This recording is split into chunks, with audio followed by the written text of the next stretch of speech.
of the city, specifically Kenyatta Avenue.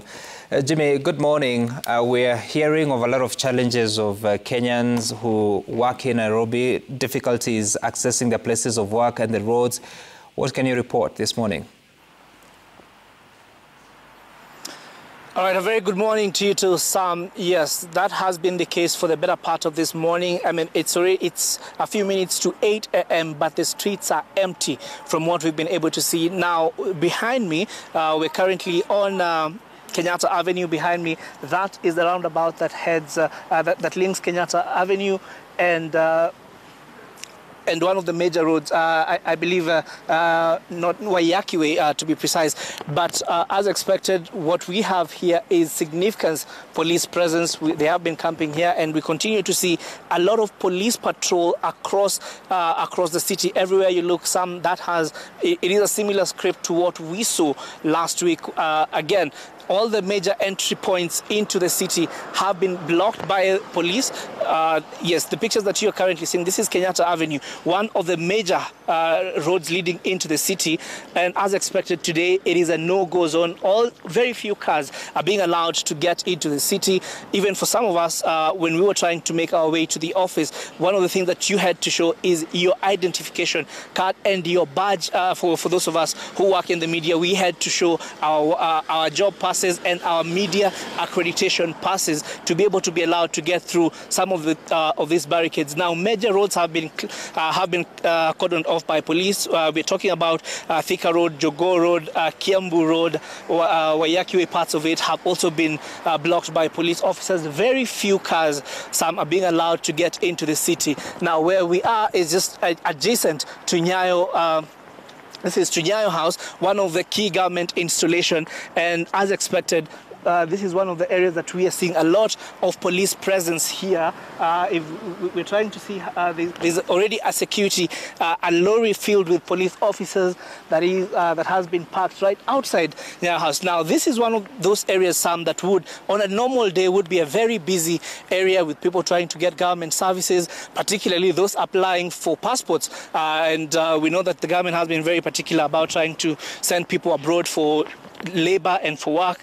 But again, this area, like other parts of the town today, is it's very empty, to say the least, Sam.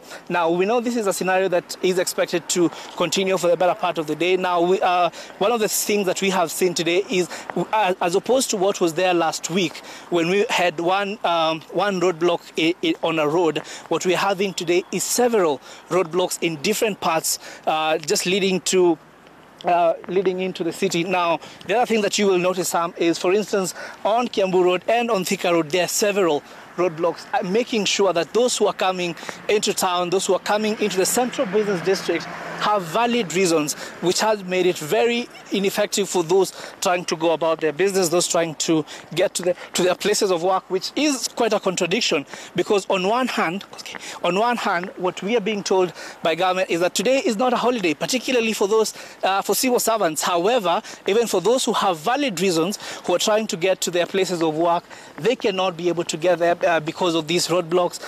Whether you're in a private car and especially those who are getting really frustrated are those who are relying on public transport.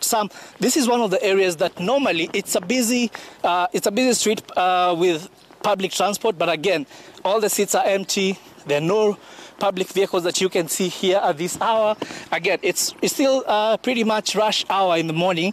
I mean, it's a few minutes to 8:30 a.m. But the case here, still the same. Most of the streets are empty, Sam, at 8:30 in the morning, meaning today is going to be one of those days that a lot of businesses are going to count losses. From one of the stories that we saw yesterday from our colleague Seth Olale, is that most of these businesses were forced to barricade and reinforce their establishments, just making sure that they do not fall victim, they do not end up paying for extra damages to their properties. We've seen cases of looting in different shops, and especially those that operate in the sale of electronic. Again, yet another key government establishment, which is the GPO Huduma Center. as you would know, this is an area that a lot of people would be seeking government services on a regular Monday, and especially after a weekend, this is where the queues would be. But today, even the security officers are just outside because there's absolutely nothing to do. I don't think there's anyone in there, including government staff who ideally should be there. From what we are able to see from where I'm standing, Sam, it is quite empty. Again, most of the Huduma Center staff, I can actually see some of them are standing outside.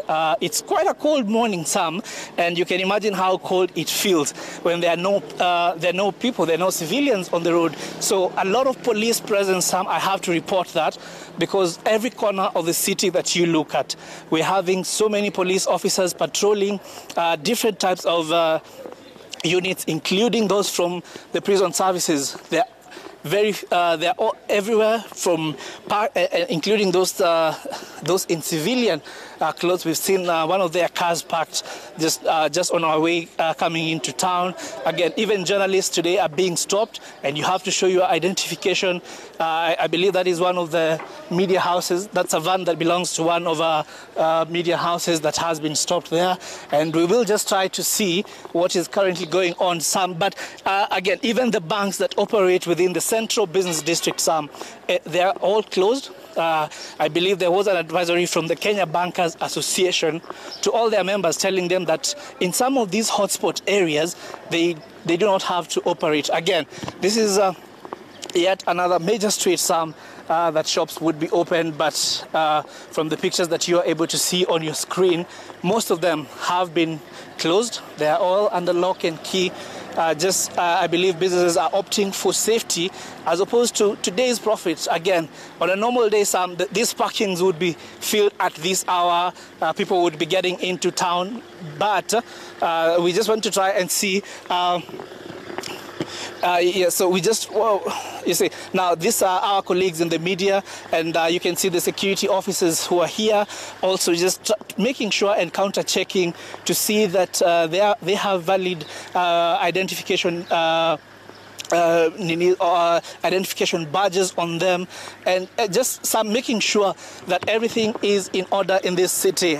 So for those who maybe are hoping to get to work, today is going to be one of those days that unless you have a valid reason to be around the Central Business District, today you're better off staying away, because the frustrations trying to get into the Central Business District are not about to stop, and they're not about to relent from what we are seeing. And we continue to see police walking into getting into the Central Business District. Now, Sam, as was the case last week, again, the roads leading to State House today have been cordoned off. We saw for the first time last week the use of razor barbed wires, and that is still the same script that we are seeing today. So we will be trying to see and to speak to the few that we can across the city, the ones that are willing to speak to us, just to share their frustrations, Sam, and to be able to inform our viewers what to expect and how the day continues to pan out. But for now, Sam, Nairobi is one of those deserted cities. In Swahili, they would say imesalia mahame. But I want to hand it over back to you, Sam, and we'll continue doing our patrols, just looking at how things are. We know today, again, as I mentioned earlier, a lot of businesses remain closed, just ensuring that they take precaution and try and avoid the losses that would come in the event that there is any kind of looting across this town. But for now, Sam, back to you unless you have a question. All right. I think you've tackled much of it, because I was just wondering, Jimmy, so when you face the police at the roadblock, you're saying that you have to have a valid reason. What qualifies as a valid reason, if you know? All right, so one of the things that I was told, and I will use myself as a case study, because one of the things that much as I had the press jacket on, I still had to show my job, my press card to the police officers, and they had to see, first of all, the accreditation from the Media Council of Kenya, as well as my job card, which is issued by Royal Media Services. So they had to look at both of them for me to be allowed to go through.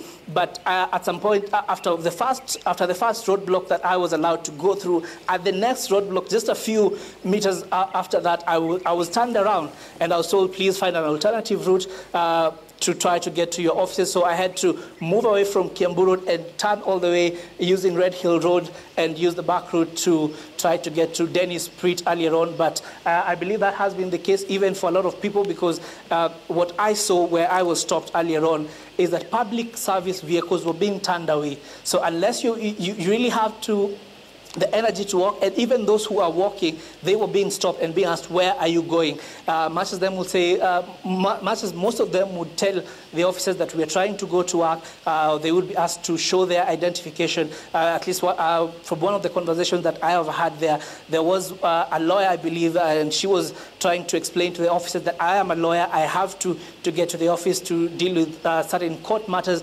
but she was told she has to turn around, get back into her car, and use an alternative route. So those are some of the frustrations that a lot of people are facing this morning, just trying to get to their places of work. And you wonder, what is the aim of this? Because ideally, what government should be doing is ensuring that those who want to go about their business, they can be able to do that. But the frustration today that is coming from this roadblock, Sam, I think outweighs what the government is trying to do.